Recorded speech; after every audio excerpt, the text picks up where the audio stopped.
తెలుగు సంబరాల తీయదను అలనాటి రుచుల సరికొత్త రూపం పరంపర స్వీట్స్. జమ్మూ కశ్మీర్లో ఉగ్రముక్కలు సృష్టించిన బీభత్సం అంతా ఇంత కాదు. వద్దన్నా వేడుకున్నా కనుకరించలేదు. వేటాడి వెంటాడి అతి దారుణంగా కాల్చి చంపేశారు. ఉగ్రవాదుల దాడుల్లో ఇప్పటి వరకు 28 మంది చనిపోయినట్లుగా తెలుస్తోంది. అందులో మన తెలుగువారు కూడా ఇద్దరున్నారు. అందులో ఒకరు నెల్లూరు జిల్లా కావలికి చెందిన మధుసూదన్ రావు.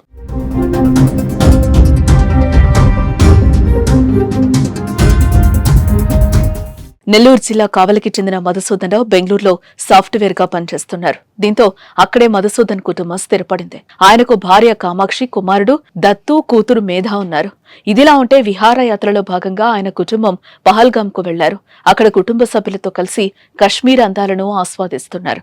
ఈలోపు ముంచుకొచ్చిన మృత్యువు మధుసూదన్ రావుపై విరుచుకుపడింది. ఆర్మీ డ్రెస్ లో వచ్చిన ముష్కరులు కాల్పులకు తెగపడ్డారు. తమను చంపొద్దంటూ వేడుకున్నా వదల్లేదు. ఈ క్రమంలో మధుసూదన్ రావుకు 42 బుల్లెట్లు తగలడంతో ఆయన అక్కడికక్కడే కుప్పకొలిపోయారు. మరోపక్క భార్య కళ్ల ముందే భర్తను చంపేస్తుంటే ఆ చిన్నారి గుండెలు ఎంతలా తల్లడిల్లిపోయాయో అంటూ పలువురు కన్నీరు పెట్టుకుంటున్నారు. ఇక మధుసూదన్ మృతదేహాన్ని వాళ్ళ సాయంత్రానికి చెన్నై తరలించి అక్కడి నుంచి అర్ధరాత్రికి కావలికి చేరుకోనున్నట్లుగా తెలుస్తోంది. దేశ భద్రతలో ఎన్నో రకాల సూచనలు చేస్తున్నప్పటికీ కూడా ఉగ్రవాదులు పెట్టలేకపోవటం చాలా బాధాకరమైనటువంటి విషయం. ఈ సందర్భంగా భారతదేశానికి సంబంధించినటువంటి 27 మందిని కోల్పోయిన సందర్భంలో దీన్ని మనం ఖండించాల్సినటువంటి సమయం.